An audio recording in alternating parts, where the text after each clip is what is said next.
first to admit and even proclaim that he too was a continuer, especially of Karl Marx and even of Plekhanov himself in that thinker's earlier period.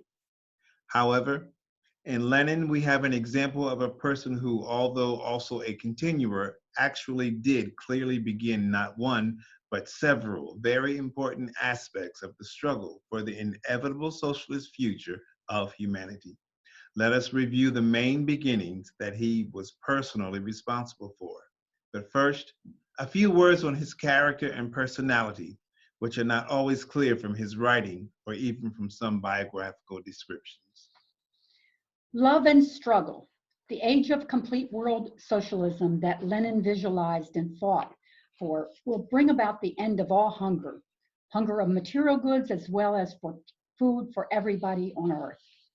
This can undoubtedly be achieved with the constantly improving machinery and technology already evident in the present age. This technology needs only to be released from the death grip of an outlived, profit-hungry, war-mad social system. With a new economy and a new system, the socialist age will eventually bring the spirit and practice of universal cooperation, love and consideration for one's neighbor, and the fullest development of every individual without the necessity of trampling upon any other individual. To bring about this age, however, requires not so much a program to convince people in the present age to love their neighbors, etc., which would be a utopian if not false and hypocritical, as it requires a relentless struggle against the ruling class enemy which resists the coming into being of the socialist age with all of its might. This struggle in turn requires a different kind of person to engage in it. It also requires a plan, a strategy, a theory, and a leadership. Lenin provided all those. But in order to do that effectively, he had to conduct himself and even shape himself in a certain way. Necessary explosions. He was passionate in his will to bring about the revolution, to usher in the social stage, but so absolutely devoted to the task that he was ruthless towards its enemies and, whenever necessary, critical towards its friends. This alone required a certain austerity and at times aloofness. His devotion to the goal, together with the constant deep study to prepare himself for the battle, did not always prepare people for the occasional explosions of his great store of political ammunition. He was irresistible on the platform, but infinitely more from the logic and the political power of his position than from any so-called charisma. This, of course, required a terrible intensity on his part. Humor, personal love, relaxation, and other attributes he had, of course, but these were not part of the highly political personality that his contemporaries were usually acquainted with.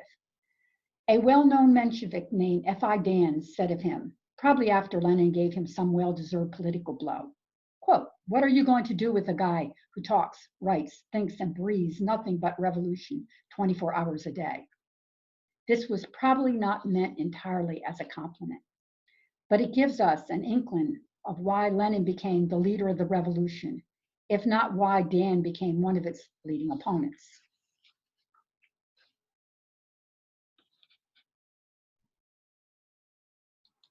First Marxist Workers' Organization in Russia, 1895.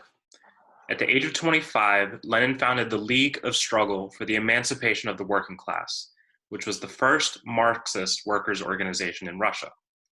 Sometime before that, Plekhanov had formed the Emancipation of Labor group, but it was composed of professionals and exiles. As a result, Lenin was arrested on December 8th of 1895 and sent first to prison for 14 months and then to Siberia for 3 years. In both places, he constantly kept in touch with his revolutionary followers and also wrote a powerful book, The Development of Capitalism in Russia. 1900, the spark is lit. In 1900, Lenin founded the first nationally circulated illegal Russian Marxist newspaper. It was called Iskra, or The Spark, and was edited and printed abroad. Its editorial board included Plekhanov and Vera Zasulich and other prominent Marxists. It reached thousands of workers in Russia who, in turn, read it aloud to thousands of others. 1903, a new kind of party. Lenin founded the Bolshevik Party. He didn't do this merely by setting up a banner and coining a few good slogans and calling upon people to rally round. He did it after long struggles with the old anarchist populist elements in the 1890s and then against a new opportunist trend among the Marxists called economism. While he already had great prestige in the movement, he did not necessarily have the full confidence of all the other leading Marxists at the time, nor did he have the confidence in all of them. He was dissatisfied with some of the attitudes among them, attitudes about party membership and responsibilities. So he proposed at a convention of about 60 leaders held in exile that every party member become, in effect, a professional revolutionary. That is, the party must be a party of cadres whose main interest in life was the socialist revolution and who would subordinate their other activities to the needs of the party. A political bombshell. When he made this proposal, it was like dropping the proverbial bombshell. It led to an irreconcilable split. The Mensheviks, meaning minority, walked out. It later became clear that underneath the simple words describing what a party member should be was a determination to make the socialist revolution. And underneath the opposition to those words was not only a softness in general, but a different view of the coming revolution. The concept of a party is generally known at the present time, although not generally practiced, but the difficulties in forming the party and keeping it together under Tsarist rule are somewhat less known and even less understood. From the very beginning, the road was hard. But Lenin knew he was right, and he was more right than he knew. Even Lenin could not have foreseen in 1903 the sequence of events in 1917.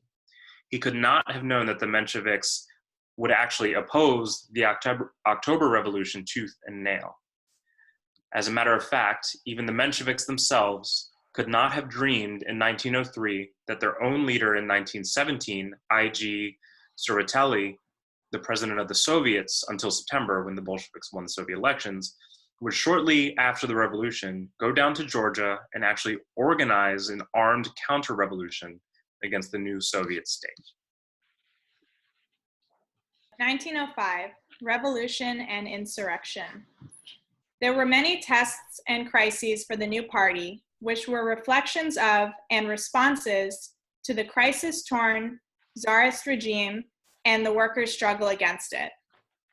In the 1905 revolution, for instance, when the Petersburg Soviet members were all arrested, the Bolsheviks under Lenin, who had secretly returned to Russia from exile, led the Moscow uprising. The insurrection was beaten down, though it lasted several days before it ended.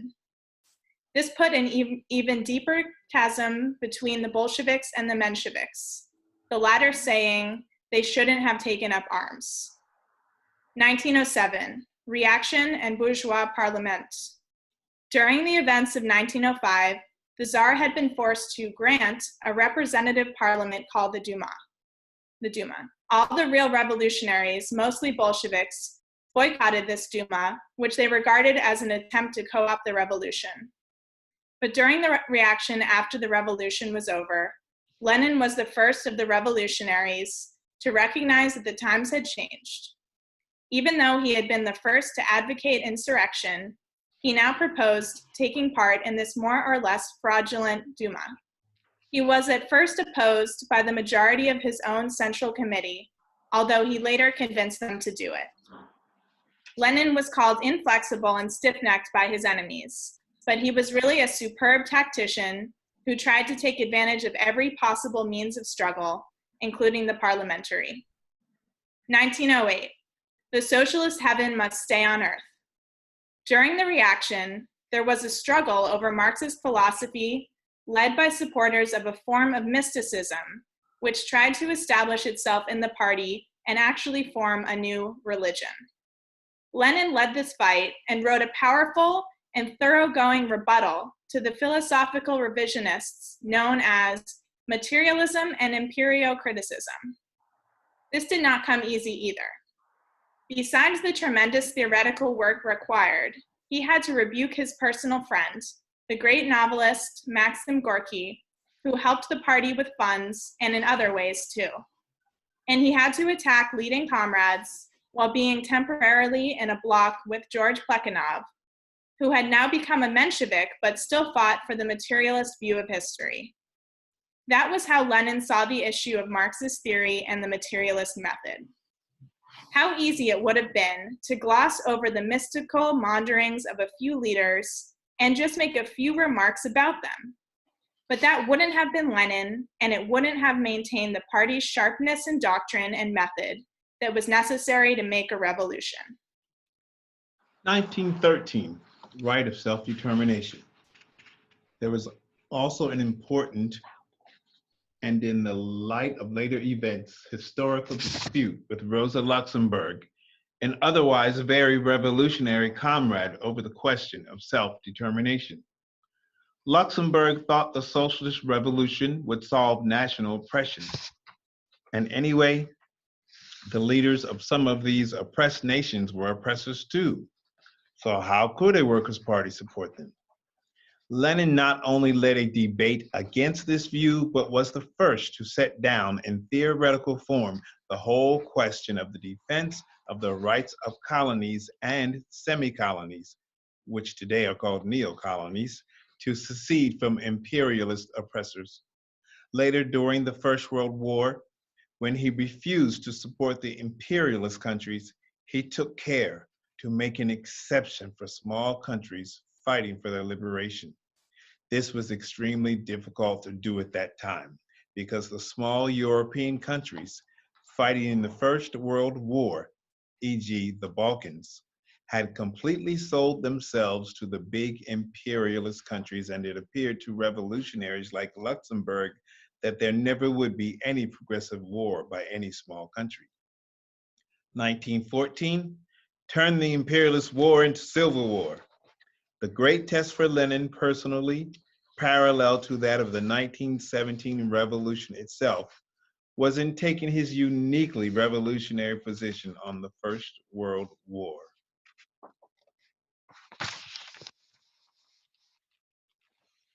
Pages stuck together, sorry. Earlier, the European socialist parties had all pledged themselves to oppose the coming war. But when the war actually came, the parties capitulated, and each, except for individual holdouts, supported its respective imperialist government. In Germany, for instance, 110 socialist members of the National Congress voted for the war. Only one, Karl Liebknecht, voted against. There were other great German leaders who agreed with Liebknecht, like Rosa Luxemburg. It was about the same in the smaller socialist countries. In Russia, however, all 5 Bolshevik representatives in the Duma, along with some internationalist Mensheviks, voted against the war, and they were all sent to hard labor in Siberia. So much for parliamentary immunity. But Lenin not only opposed the war, he went further and proposed that socialists use the war situation to work for the overthrow of their respective governments. Turn the imperialist war into civil war, he said. And he developed the doctrine of revolutionary defeatism. That is, the proposition that the defeat of your own imperialist country, your own ruling class, is preferable to their chauvinist victory, especially if the defeat is brought on by the people's struggles for their rights and for progress and socialism. Needless to say, the imperialist class rulers of all countries persecuted the opponents of their war, and they accused the strikers and fighters for justice of being enemy agents.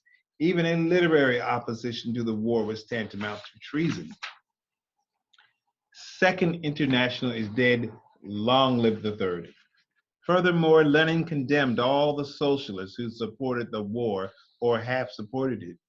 He condemned the whole Second International and called for the establishment of a third communist international. He was the first person to do this, and he found no answering echo for some time, not even among the most resolute anti-war fighters in all countries.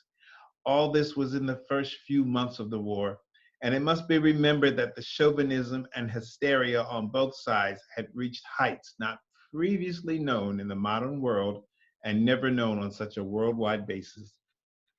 The pressure to conform was very intense. Even within the anti-war part of the Social Democratic parties, there was a strong tendency to go along with Karl Kautsky, leader of the Second International, who had a centrist position. But Lenin vigorously condemned this grouping, and Kautsky in particular, for not declaring war on their own ruling class. He took an equally hard line in his own country, of course. Plekhanov, the father of Russian Marxism, supported the war, objectively supporting the same czar against whom he had fought for most of his life. Lenin, who had blocked with Plekhanov on the question of Marxist philosophy, now mercilessly condemned him for his terrible capitulation. But Lenin's hard line helped to further harden the Bolshevik Party and prepare it for the revolution that came in 1917.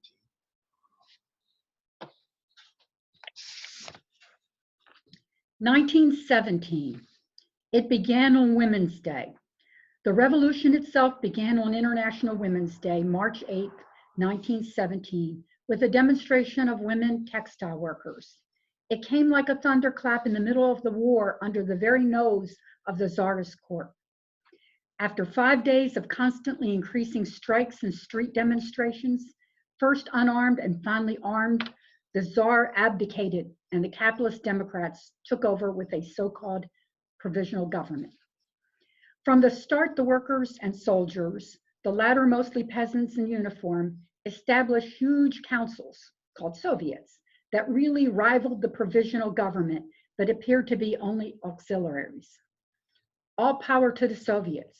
Within a month after the Spring Revolution, Lenin came back from exile and immediately raised the slogan, "All power to the Soviets." This slogan may seem simple enough and clear enough to revolutionaries looking at it from the vantage point of history, but it caused a great furor in the whole movement when he raised the idea. In fact, of all the difficult, creative revolutionary positions that Lenin ever took, this was one of the boldest, the most courageous, the most heroic, one might say. For he mobilized his whole party, the party he had worked with and sacrificed so many years to build, in an effort to do something that had never been done before and appeared to many wise heads to be absolutely suicidal. What? Make another revolution just weeks or months after the first? Not only that, but to make a socialist revolution, a proletarian revolution, without allowing a period for capitalist rule after the fall of feudalism, of the type that had developed in all the advanced countries. Obviously, an attempt to take power followed by a failure would destroy the Bolshevik Party completely, and every chance to be an opposition party in the new democratic capitalist regime would be lost. On the other hand, think of the wise people today who will tell you how Marx was wrong about the socialist revolution coming first in Western Europe, and that its success in the underdeveloped East proves that Marx's whole thesis was wrong.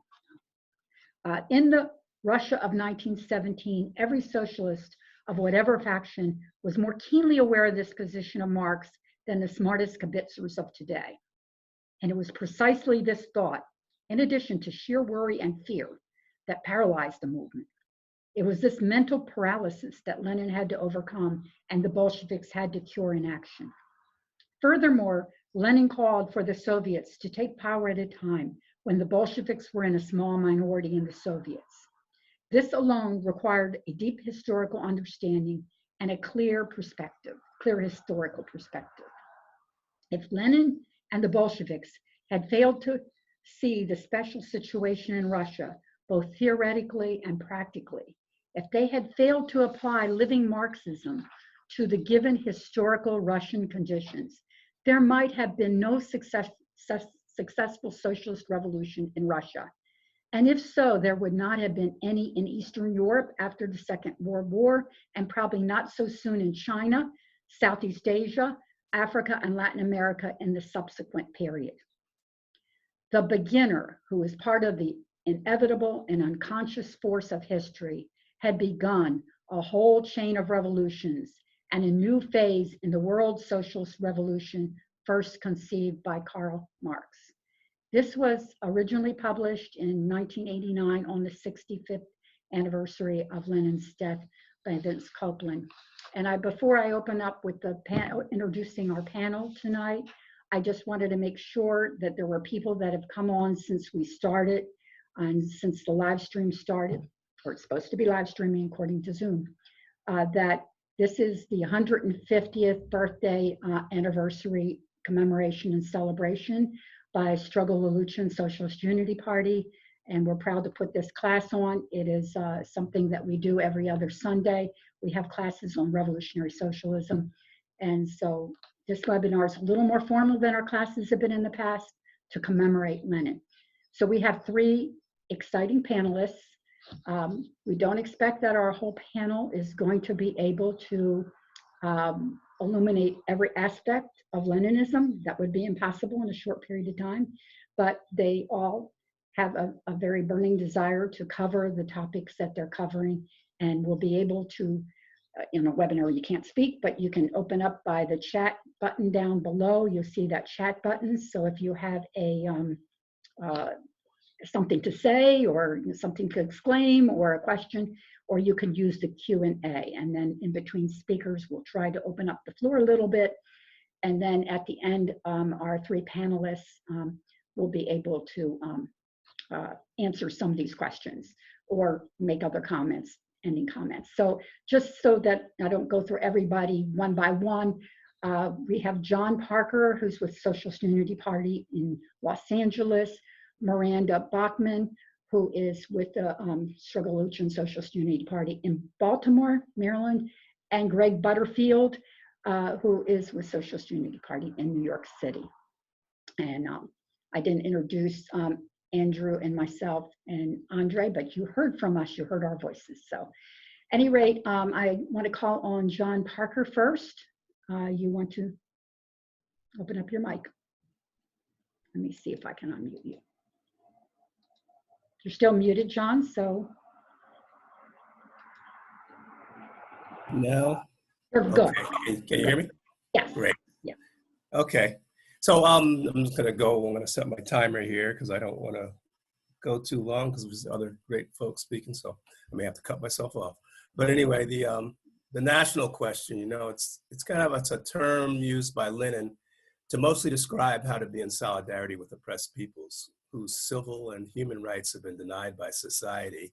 And some accuse those who push the national question as utilizing identity politics. But not all, you know, because some are legitimately expressing the weaponization of identity to divide our class, but it's also used by those who say it's all about class only and deny the reality of the very real 24/7 oppression of members of our class that are women, LGBTQ2S folks, disabled, all of whom's oppression is greatly intensified by their additional oppression of belonging to specific ethnicities.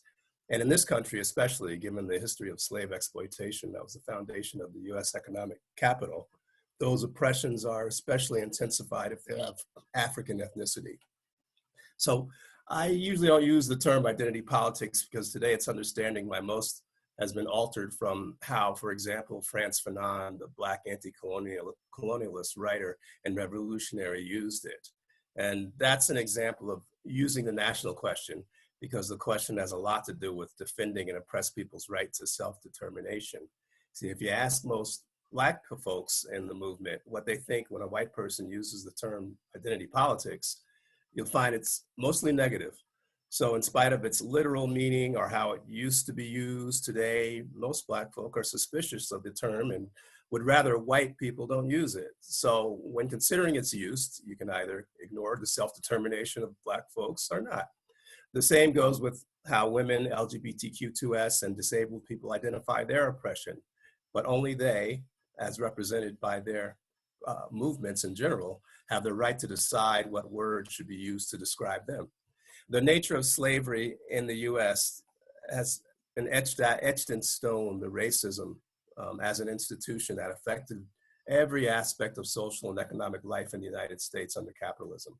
The proximity of one's shade of skin, body type, and hair to African people was established during slavery as the measure of how little beauty, intelligence, or even humanity non-European peoples possessed. And it established how racism is used as a divisive tool now used against Mexicans, Central American and Latin American immigrants, and Asian immigrants. Muslim and Arab peoples in this country suffer super exploitation. Further proof that racism must be a forefront of progressive struggles today is COVID-19's effect on especially Black and brown peoples. Now, Black people are proportionately the hardest hit in this country by the virus. Now, why did Lenin help define the revolutionary use of the concept of self-determination? Just imagine the problems I described just now in regards to the challenges of being in solidarity with oppressed groupings in a country like pre-revolutionary Russia with 160 different nationalities that it had. A pre-revolutionary nation, what's termed the prison house of nations. And this gets to the purpose of the revolutionary use of the national question. It's not just about how to get along or treat people with respect and decency. It's asking, which is important, but it's also asking the question, how do we win? How do we take state power? It's pretty exciting. Part of the challenges that Lenin and the Bolsheviks who brought about the revolution in Russia faced were the use of division, as we spoke about before, by the ruling class against the revolutionaries and their ideas, by attempting to turn workers and farm laborers against each other based on ethnicity. I was an eyewitness to the US war on Syria as part of a US delegation in 2013, and I got to see the effect of the use of mercenaries and religious fundamentalists by the US and its proxies in the region. See, Syria is a country it's a secular country in the region.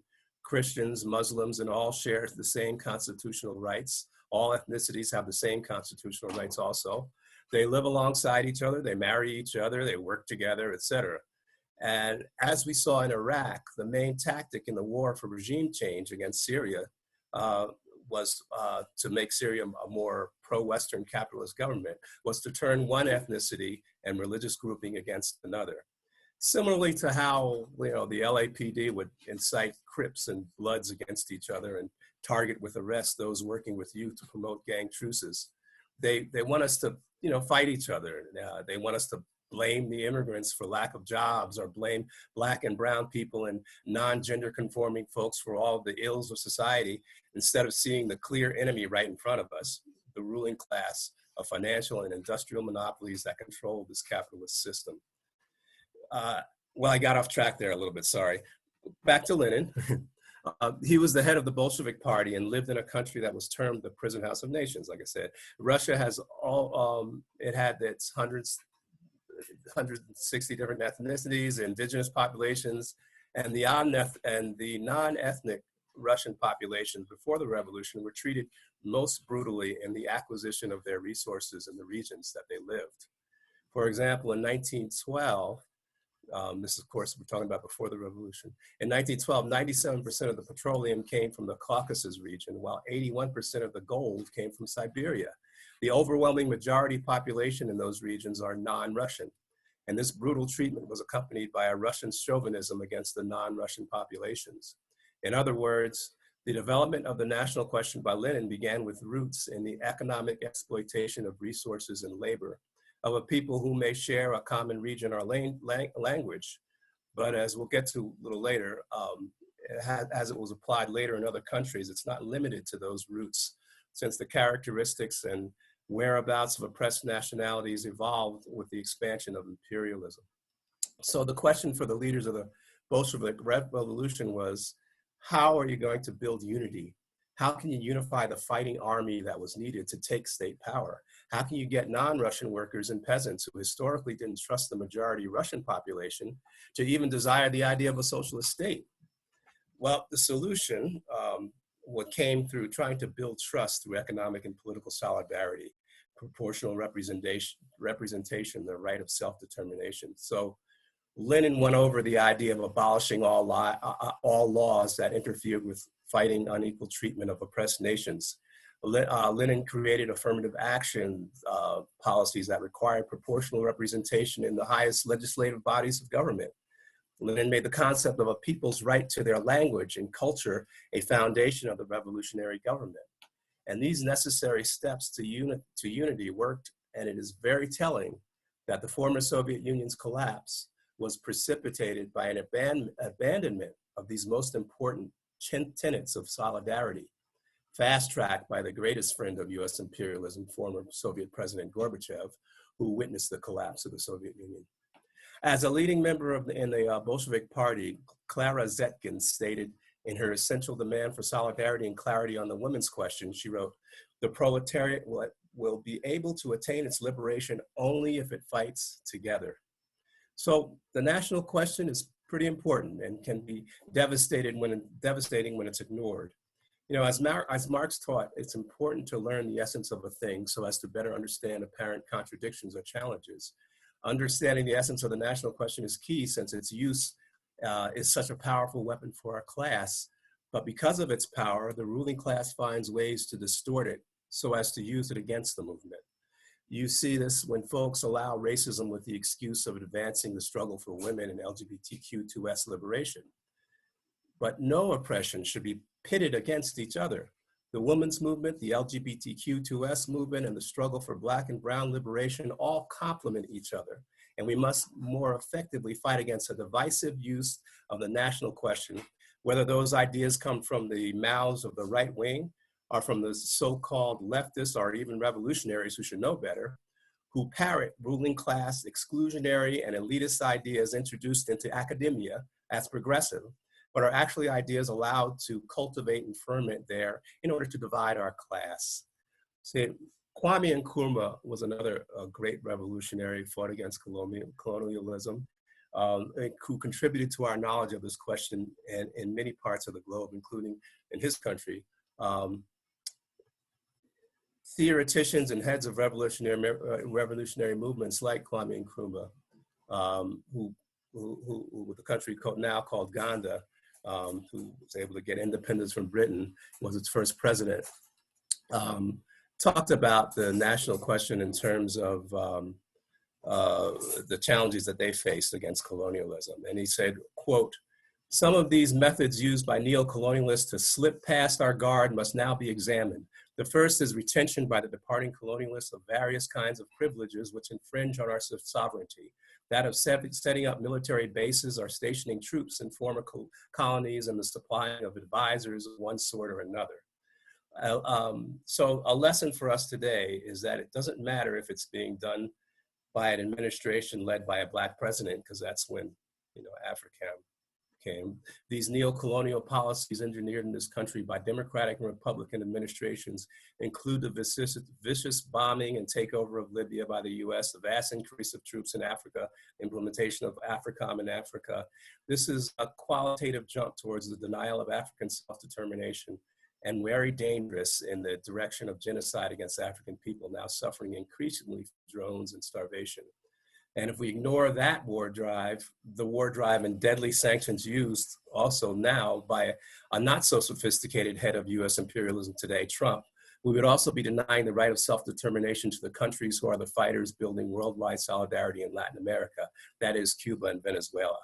Oops, I'm a minute over, I'm gonna stop now. So our struggle for the for the national question is a struggle for survival of the revolutionary movements today and the push towards revolution here and amongst our international family of workers around the world. Thank you.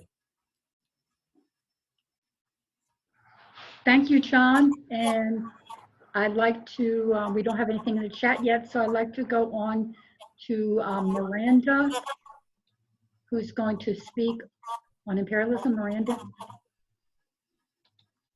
Hi, I'm going to speak about my personal experiences in Washington, D.C. during the fight to defend the Venezuelan embassy against the unlawful seizure by the U.S. government.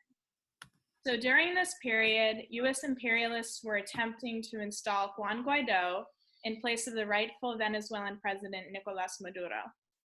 The US government expelled Venezuelan diplomats. The Venezuelan government gave the keys to the embassy to anti-imperialist US activists. Some of us began spending our nights in the embassy, hosting different speakers and holding educational events. Beginning in the early morning of April 30th, 2019, Juan Guaido led an unsuccessful coup attempt. The political right and the capitalists tried to mobilize, but the working class and the military in Venezuela were strong and united behind President Maduro. By evening hours, a horde of right-wing Venezuelans and political allies surrounded the walls of the embassy. They harassed and threatened us and were physically violent. Venezuela has a wealth of oil that the government controls and exports around the world. The Venezuelan government uses the profits from its oil reserves to invest in the Venezuelan people.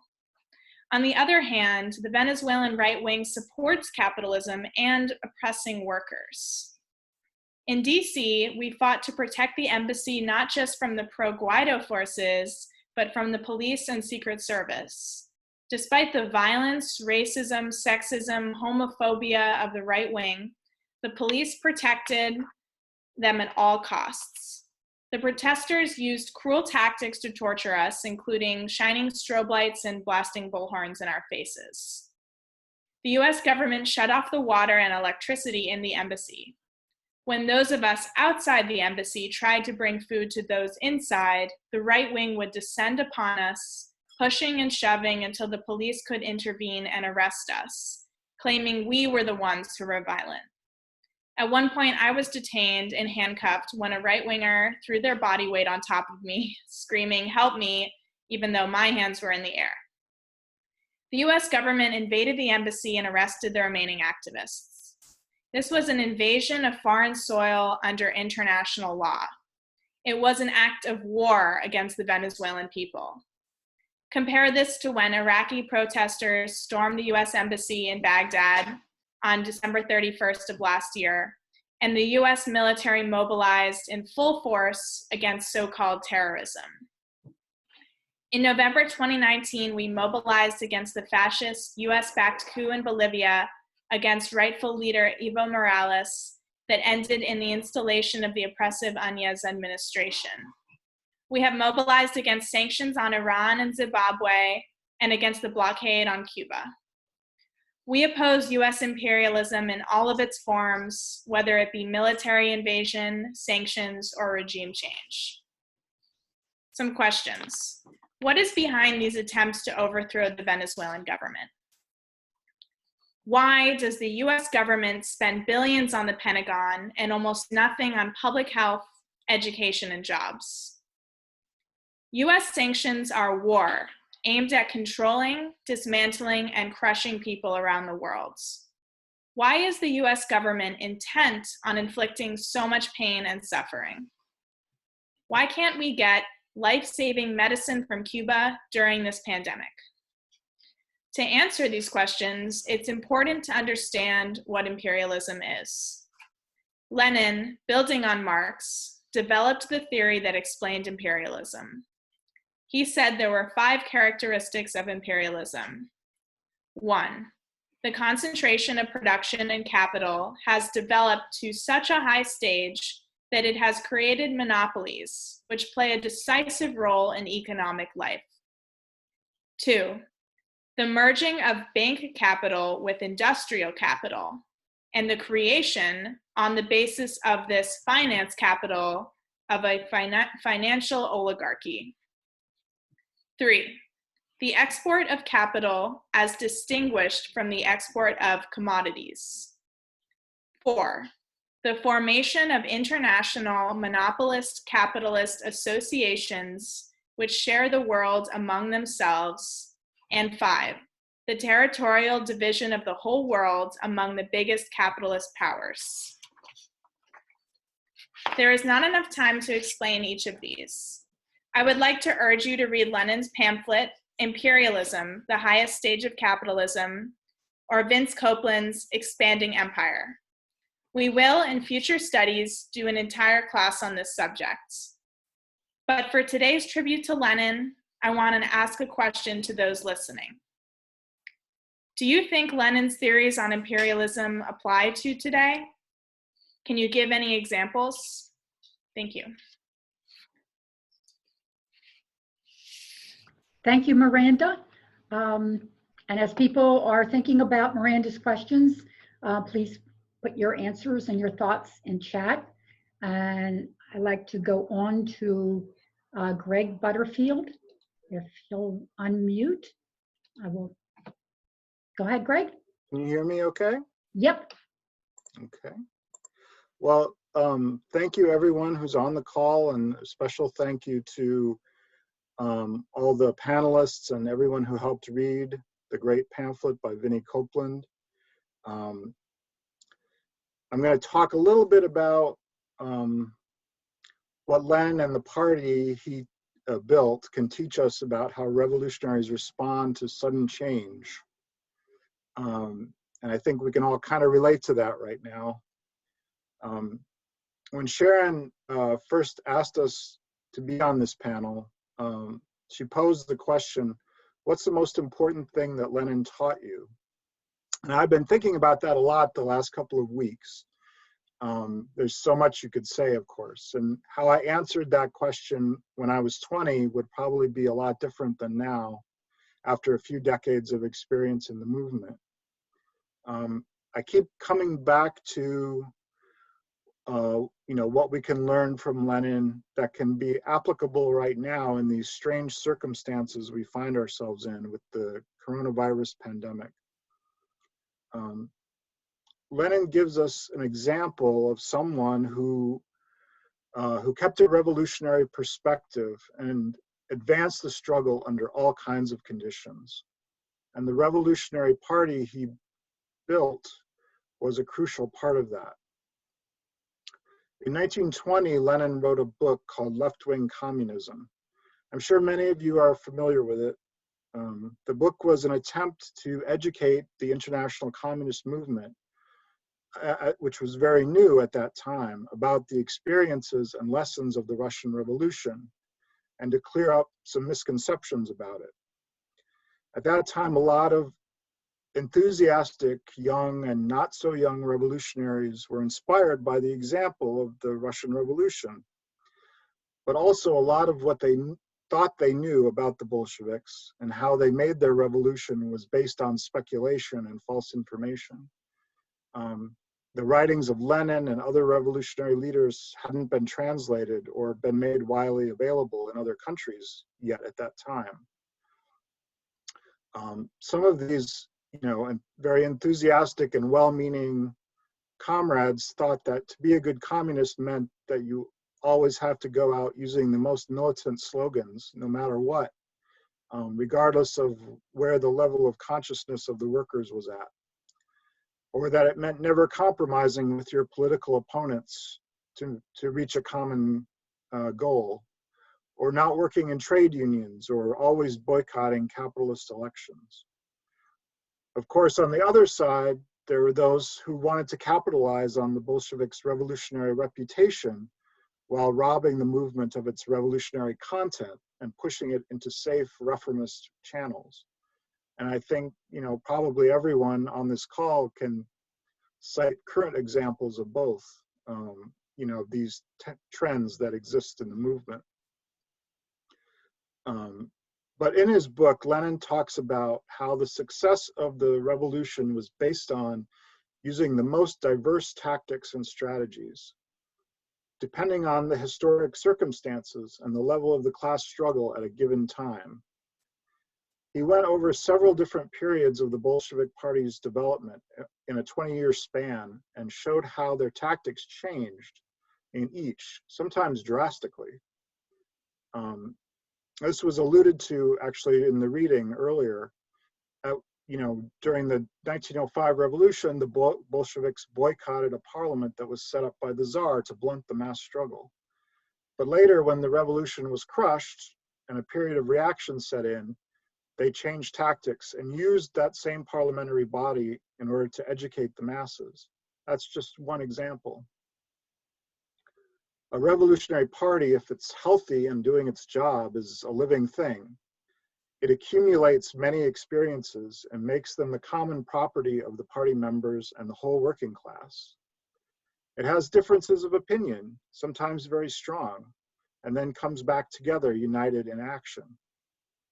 Thanks to these experiences, the party is able to see opportunities in all different kinds of circumstances, assess them, and use them to advance the struggle. It's something that not even the most dedicated individual activists can accomplish. And it's not something that loose organizations without internal discipline or a common understanding of the struggle for socialism can accomplish, especially in moments of crisis like this. Right now, as we all know, the familiar territory of the struggle, as most of us have known it, whether it's for a year or 30 years or 50 years, has changed right under our feet. The fact that we're having a webinar for Lenin's 150th birthday rather than an in-person gathering is an example. And really, we haven't seen the tip of the iceberg yet, or, you know, the melting iceberg as it may be. Between the pandemic and the capitalist economic crisis, climate change and the danger of war, many more changes are coming. And some of these changes we can anticipate if we study the situation, but we can't predict what will happen or when with 100% accuracy. What we can do, though, is draw on the rich experience of our members and those who join with us, as well as the history of our movement, such as Lenin's writings exemplify, to be able to respond with maximum flexibility to whatever happens next, while strongly defending our principles. You know, one thing that comes to my mind is that right now there's this really heightened awareness in society about the role of workers, especially the most oppressed workers, and how fundamental they are to the functioning of society and to our very ability to live. You know, whether it's, you know, of course, the healthcare workers, but also grocery store workers, delivery workers, postal workers, and so many other categories of people who are generally, you know, made invisible by capitalism. There's an opportunity to raise the consciousness of workers about their true power and their ability to take over and run society for the greater good. It's also an opportunity to challenge the stranglehold of racism and white supremacy, misogyny, anti-LGBTQ2S, and anti-immigrant bigotry. But it requires an organization with a revolutionary outlook to see this opportunity and seize it, to direct it in a way that challenges capitalism and pushes forward towards a socialist perspective. Otherwise, the moment will pass and this consciousness will dissipate and an opportunity would be lost. Is this opportunity something we should seize hold of? I believe Lenin would say so. But maybe, you know, folks have some other ideas they'd like to share also about how a revolutionary organization can provide leadership in a time of crisis and rapid change like this one. Finally, I just wanted to mention a quote that has always fascinated me and I think is really appropriate right now. In January of 1917, Lenin gave a talk about the 1905 revolution to a group of young socialist workers in Switzerland, where he was living in exile. And at the end of that talk, Lenin said, quote, "We of the older generation may not live to see the decisive battles of the coming revolution. But I can, I believe, express the confident hope that the youth, which is working so splendidly in the socialist movement in Switzerland and of the whole world, will be fortunate enough not only to fight, but to win in the coming proletarian revolution." End quote. Just 2 months after he gave this talk, the Russian Revolution began on International Women's Day. And Lenin couldn't predict the revolution 2 months before it happened, just like we can't predict what will happen in 2 months or 2 years. But like Lenin, we can strive to be prepared, to be flexible, and to take advantage of the opportunities when they do come. Thanks very much. Thank you so, so much, Greg, for that wonderful talk.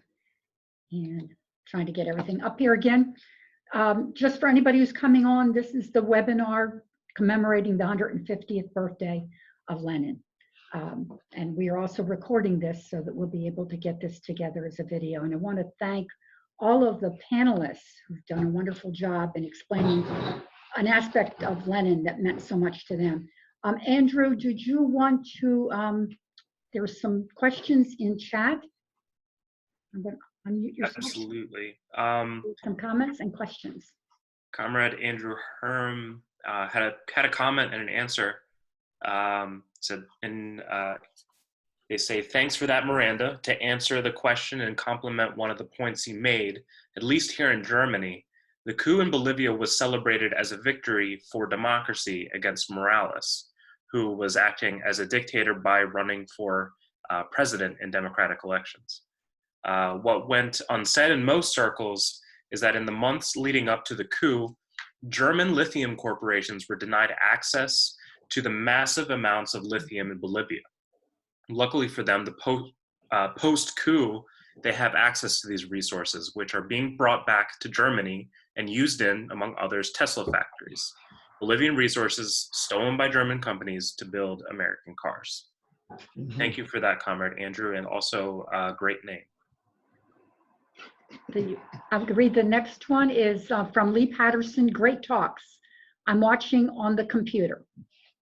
Andrew, you want to read the next comment? Annabeth Rowe says, thanks to all, I have enjoyed and benefited from these talks. Anybody else have any questions or comments or anything they would like to share that we will read to the entire group?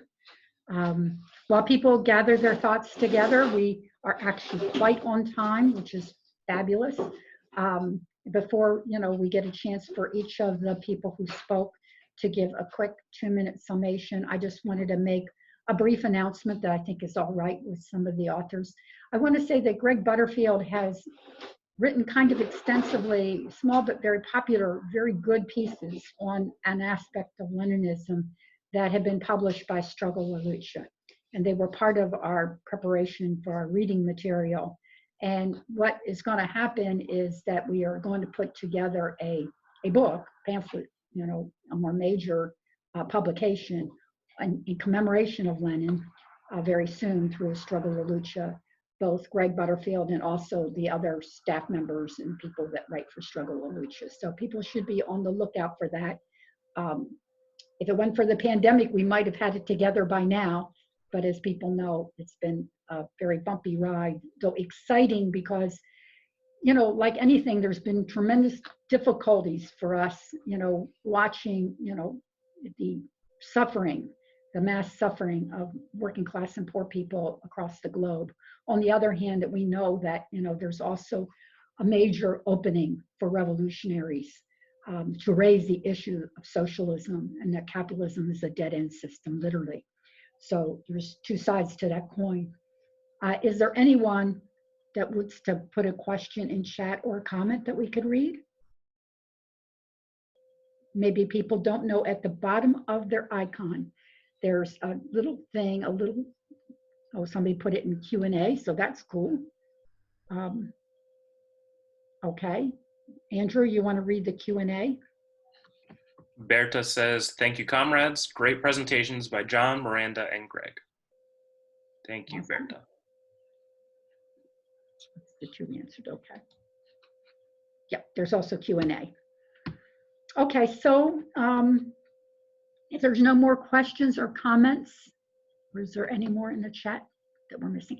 Okay, so in whatever order, if we want to go the opposite way, well, okay, we'll do it, John, then Miranda and Greg. If the three of you would like to say a sentence or two to sum up. Okay.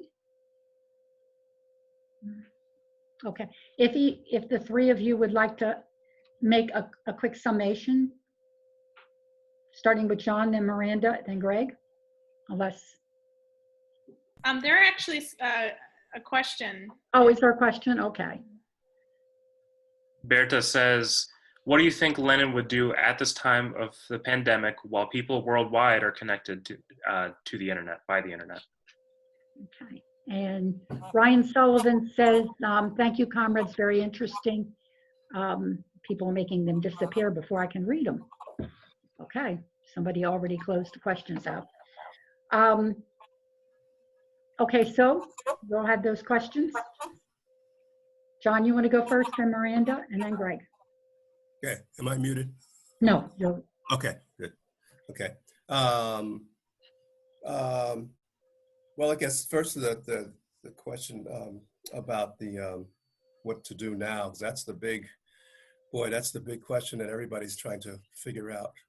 It's really challenging, but we've got to figure out ways to get more attention from the ruling classes, like Lenin had said, Marx or Lenin, and folks, or Lenin had clarified what Marx was saying when people can't live in the same way any longer, then things change. And Lenin was saying, yes, that's true, but also necessary is making sure that the ruling class can't function in the same way. So we've got to figure out the ways to shut things down, to shut businesses down, whether we got to be creative with using our internet or using other things when people, we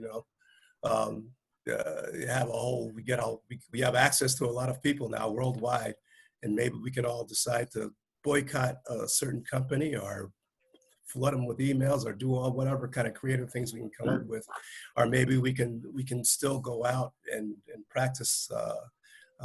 Maybe one person, a few people practice social distancing or whatever, and try to shut things down when it's necessary. It's necessary that these prisons release these prisoners that are suffering in incubators for the COVID virus, and it's like genocide going on right now. How can we shut those facilities down? How can we force them to get the hygiene equipment, things, and the medical care to the prisoners as they're there? And how can we force them to release them? So all these are the kind of questions that I have a bunch of questions, but we gotta constantly try and keep on doing things and practice, and theory and practice.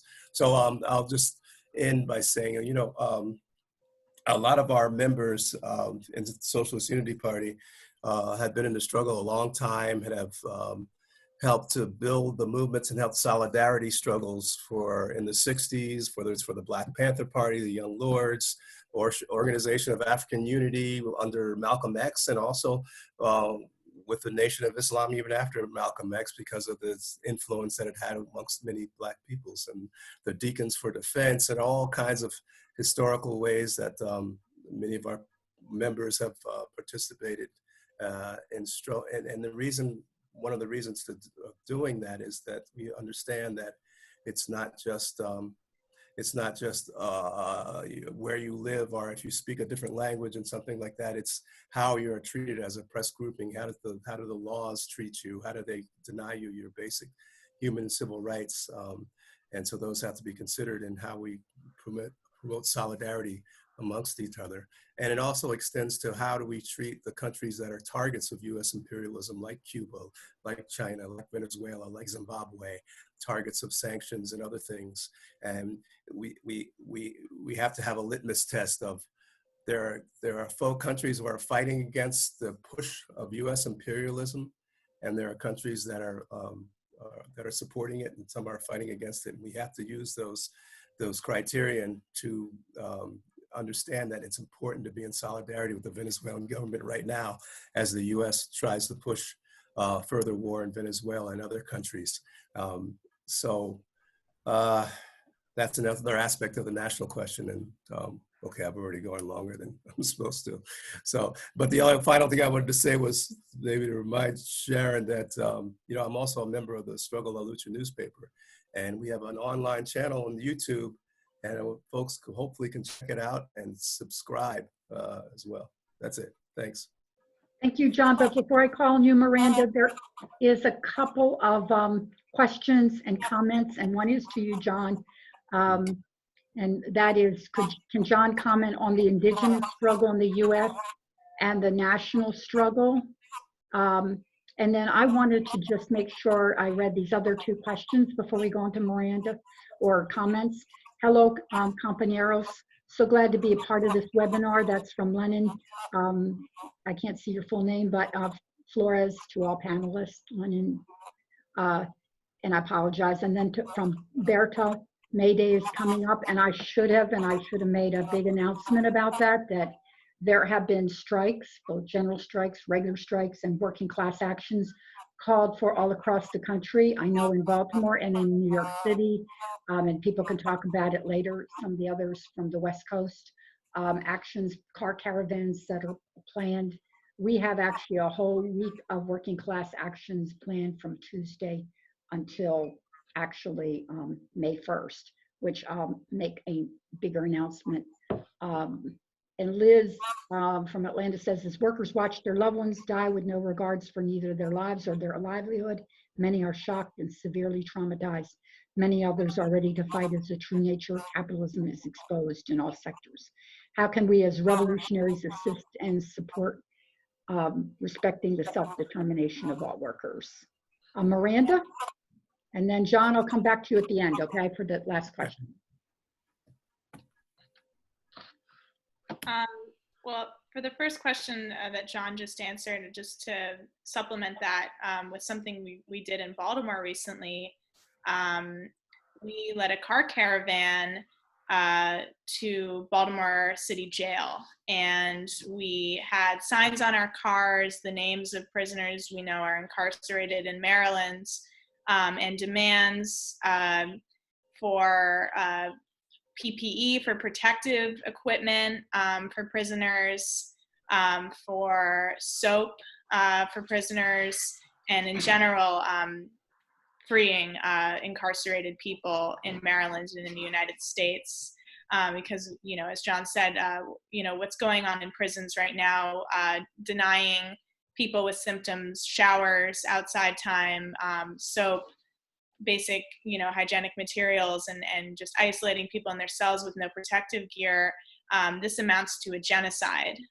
So we took this car caravan and we circled Baltimore City Jail, and we chanted, and actually, I didn't hear it because, I don't know, I guess my hearing is off, but everybody else could hear those incarcerated at first saying, you know, help us, and then chanting along with us, at one point chanting, you know, F Mayor Young, the mayor of Baltimore, and then at the end saying thank you. And I think, you know, this was a really powerful way to reach people whose self-determination has been robbed of them. And I think that to some extent answers Liz's question, how can we as revolutionaries assist and support the self-determination of all workers? That message that we sent to prisoners and that we hope to send through further more caravan actions is powerful, and we've actually heard from a lot of prisoners since then, and we're able to hear about the conditions in prisons and then report on them and get that information out to workers and raise their consciousness. Thank you. Thank you. Greg, and then I'm going to call on you, John, for answer that question, but Greg, would you like to comment? Sure. So I think that I'm really glad that the question of May Day came up, and you know what we can do. I was on a webinar earlier this week with an international webinar with folks primarily in Russia and across Europe, and what they were seeing in the media there was not the you know, the strikes and the walkouts by workers demanding PPE. All they were seeing in the media was these right-wing demonstrations at the state capitals demanding an end to the protective measures, and that everyone get back to work, which has been Trump's line and Wall Street's line, really. And so it was really heartening and powerful to be able to share the fact that in some of these cities, healthcare workers were going out in their scrubs and masks and standing up to these fascist mobilizations, blocking their cars, standing in the doorway of the Capitol, you know, facing off against these folks, most of whom weren't wearing any kind of mask or anything, many of whom were armed.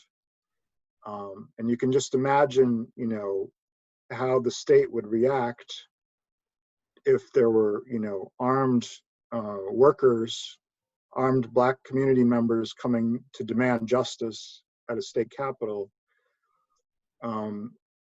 But in this case, because it was white racists and bosses who were aligned with Trump, there was a completely hands-off approach to them. And so it was up to these individual workers, healthcare workers, to kind of take a stand.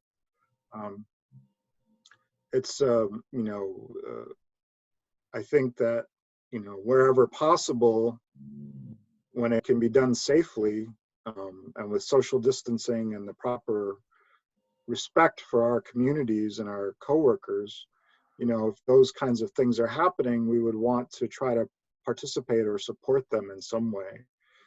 The same thing with the walkouts by Amazon workers and others around the country. It's really telling, I think, how, these astroturf, as the phrase goes, which means not grassroots, but, actually funded by big business. Those right-wing demonstrations, show complete disregard for the health of the community or even the family members of the people involved.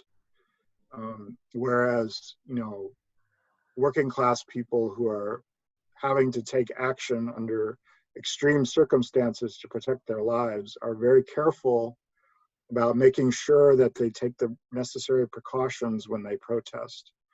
Whereas we're, organizing caravans to support workers who've been fired, like in Los Angeles, or to support the prisoners, like in Baltimore, so that it's done in a safe way.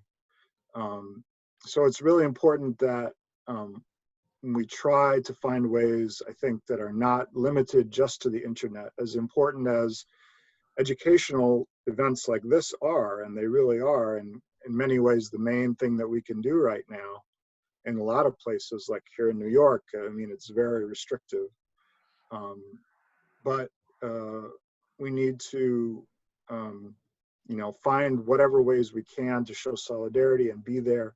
And what we can all do, definitely, is talk to our coworkers, our friends, our family. There's a huge amount of anti-capitalist sentiment right now. As people have said, just the total meltdown of the healthcare system is a prime example.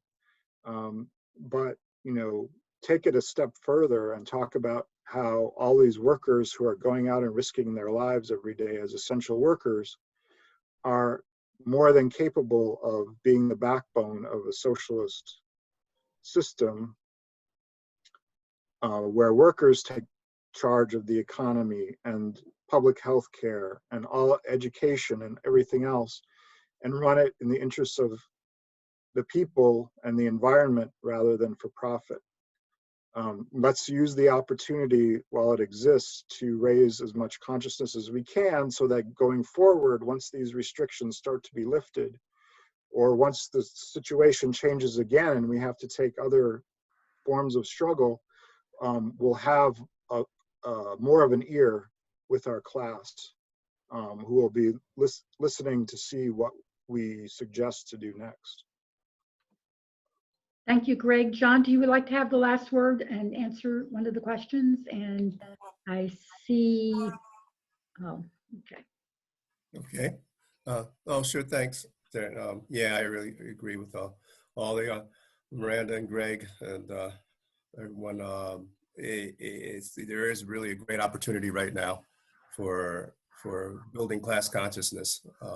Many people see what capitalism really is right now, as it is a danger to us because of the lack of health care and other things and the racism that's going on. And speaking of the racism, I'm so glad.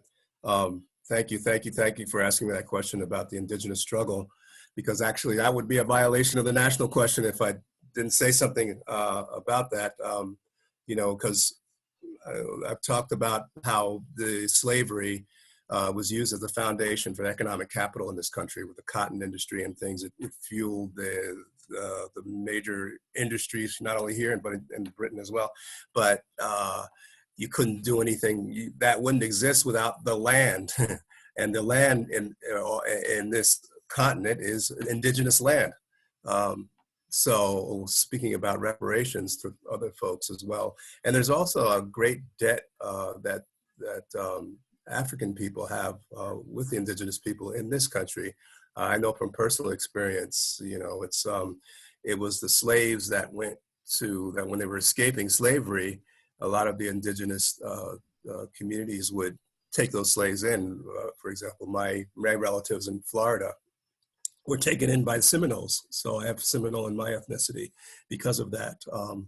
In addition to Mexico as well, doing that solidarity and things. And a lot of the folks that are prisoners right now in these concentration camps and the detention centers are, of course, Latino individuals, people from Haiti and Africa and others, but also a lot of indigenous folks as well. And right now, it's so important to show that solidarity because it's hidden. Like prisoners in this country, their reality is hidden. And we can't allow that to happen. We have to bring it up as much as possible and bring up the issues of the fracking and how they're destroying the environments and native lands. So one of the things that we have to do as well is make sure we bring those things up. And that's one of the reasons our symbols in our newspaper and for our Socialist Unity Party is a symbol of Che to represent the need for struggle for socialism, and Harriet Tubman to recognize the solidarity with the African people and slaves, and Geronimo to represent the struggle and solidarity that is essential to being able to move the revolutionary process forward so we can build the type of unity necessary to defeat this most evil beast, and this especially coming from this country in the belly of the beast. That's all I got to say right now. Yeah. That's an incredible way to end this webinar. I just want to remind people to look in the chat because there's some links to follow if you want to stay in touch.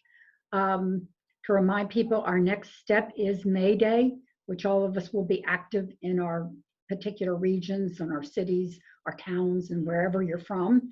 And then there will be a continuation of these meetings on revolutionary socialism. And as we said earlier, you know, Lenin has taught us a great deal. We are in his debt.